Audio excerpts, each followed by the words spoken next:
Et si tout ce que vous avez cru était une construction fragile? Et si, dans le silence glacé des églises vides, une vérité plus ancienne, plus brute, plus terrifiante, s'était glissée entre les pierres? Dieu est mort. Mais ce n'est pas une déclaration, c'est un séisme. Un cri arraché au cœur du monde, un murmure que l'homme moderne tente d'ignorer en se noyant dans écrans, routine et distraction. Et pourtant, ce vide qu'il ressent quand la nuit tombe, ce froid dans la poitrine, ce n'est pas le hasard. C'est l'écho d'un trône déserté. Avons-nous tué Dieu pour être libres ou pour fuir? Qui sommes-nous devenus dans ce immense terrain vague où plus rien n'est sacré, où toute transcendance est dissoute dans la consommation et le confort? Vous pensez que vous choisissez. Vous pensez que vous êtes éveillé. Mais chaque pensée qui vous habite a été sculptée par un monde qui a effacé son propre centre. Le nihilisme n'est pas une opinion, c'est la température ambiante de l'âme moderne. Et vous le respirez, chaque jour, sans même le savoir. Peut-on vivre sans Dieu, sans devenir soi-même un fantôme? Un spectre articulé par des désirs qu'il ne comprend pas, poursuivant des buts qu'il n'a pas choisis? Quand la vérité s'effondre, ce qui reste n'est pas la liberté, c'est le vertige. Une chute lente, douce, imperceptible, mais certaine. Et ce que vous appelez aujourd'hui vie normale pourrait bien être le coma spirituel d'une époque qui a oublié de se poser les vraies questions. Mais qui osera regarder ce vide sans ciller? Qui aura le courage de plonger dans cette absence pour y découvrir, peut-être, non pas la fin, mais un commencement plus terrible? Et si ce que nous appelons vide n'était qu'un miroir qui ne reflète rien, sauf vous-même, nu, sans Dieu, sans dôme, sans excuse, prêt à devenir ce que vous n'avez jamais osé nommer? Restez, car ce qui vous attend n'est pas une réponse, mais un seuil. Et une fois que vous l'aurez franchi, il ne sera plus possible de revenir. Ce n'est pas une vidéo, c'est un cri que personne n'a encore formulé à haute voix. Une question suspendue dans l'air. Astérisque, qui êtes-vous? Quand Dieu n'est plus là pour vous regarder? Astérisque. Ils ont cru que la mort de Dieu serait une libération, un coup de tonnerre suivi du calme, comme si l'effondrement du divin allait enfin nous rendre maîtres de nos vies, de nos choix, de notre monde. Mais ce n'était pas une fin. C'était le début d'un vacillement profond, une lente corrosion de tout ce qui tenait l'homme debout. Car ce que nous avons tué n'était pas seulement un être.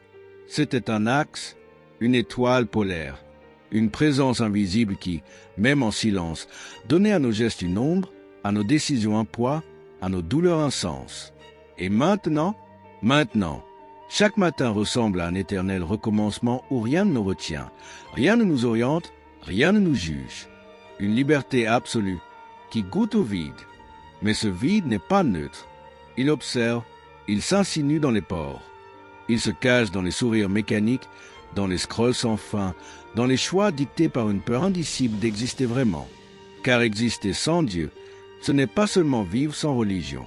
C'est marcher sans direction dans un désert où toutes les oasis sont illusoires, où chaque vérité n'est qu'opinion, où chaque opinion n'est qu'un reflet fragile, prêt à se briser sous le poids de la moindre question honnête.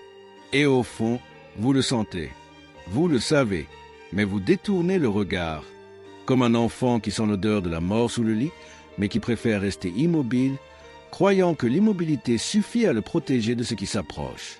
La modernité ne vous a pas libéré, elle vous a endormi. Elle vous a vendu l'idée que tout pouvait être mesuré, contrôlé, planifié, mais elle vous a arraché l'invisible. Elle a remplacé la verticalité par l'horizontale. Elle a transformé les prières en to-do list, la foi en productivité, l'extase en dopamine. Et maintenant, vous vivez dans un monde saturé de lumière artificielle, mais sans feu sacré. Vous portez des corps vivants, mais des âmes gelées. Vous communiquez à toute vitesse, mais ne ressentez plus rien. Chaque jour, vous avancez. Mais vers quoi? Vers qui? À quel prix? Et si le plus grand mensonge n'était pas que Dieu est mort, mais que nous étions prêts à vivre sans lui? Regardez bien. Vous êtes entourés de temples vides, mais aussi de cœurs vides, de vies remplies de tout, sauf de ce qui compte. Et au fond de vous, une voix étouffée, ancienne, hurle dans le silence. Astérisque, il manque quelque chose, astérisque. Ce n'est pas un monde banal. C'est un abîme. C'est l'absence d'un regard supérieur, d'une voix qui tranche, d'un sens qui transcende. Et vous essayez de le combler avec amour, sexe, argent, savoir, spiritualité de vitrine, mais rien ne tient. Parce que ce qui manque, ce n'est pas quelque chose. C'est astérisque quelqu'un astérisque. Mais alors, que reste-t-il? Que peut-on devenir quand le sol se dérobe sous les pieds, quand tout ce qu'on croyait stable se dissout? Peut-on se reconstruire sans Dieu, sans illusion, sans béquille? Peut-on forger un sens qui n'a pas été hérité, mais conquis? Peut-on, enfin, naître à soi-même, non pas comme une copie conforme de ce que le monde attend, mais comme un être vertical, tragique, incandescent? Nietzsche ne disait pas que Dieu était mort pour célébrer un enterrement, mais pour réveiller un incendie, pour que, dans les cendres du vieux monde, surgisse autre chose, quelque chose de plus fort, de plus lucide, de plus dangereux, car il n'y a pas de retour en arrière. Ce qui a été vu ne peut être oublié, ce qui a été brisé ne sera jamais recollé.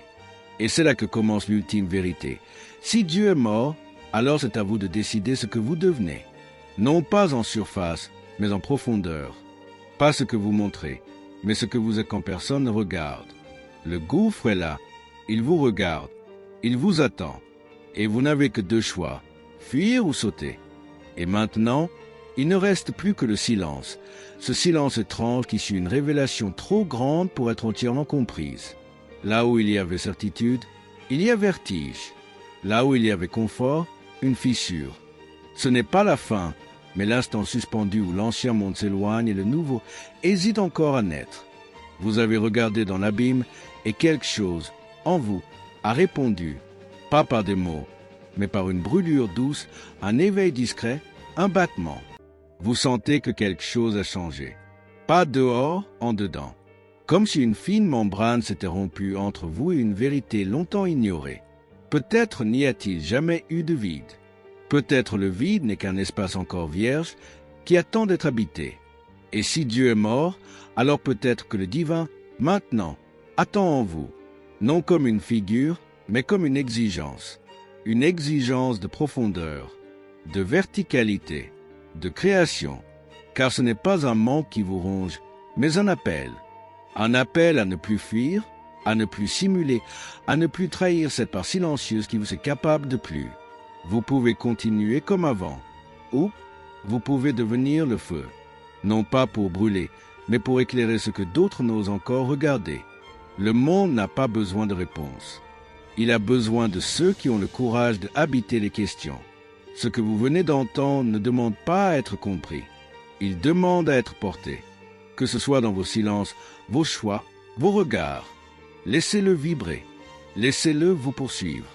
Et un jour, dans un moment inattendu, peut-être entre deux respirations, vous saurez, sans l'ombre d'un doute, le vide n'était pas là pour vous punir, mais pour vous rendre à vous-même. Si ce que vous venez de vivre a résonné, ne laissez pas ce écho mourir. Partagez-le. Commentez ce qu'il a déplacé en vous. Abonnez-vous non pour suivre, mais pour continuer cette marche invisible. Ce n'est pas un simple contenu. C'est un seuil. Et si vous êtes ici, c'est peut-être parce que vous êtes prêt à le franchir.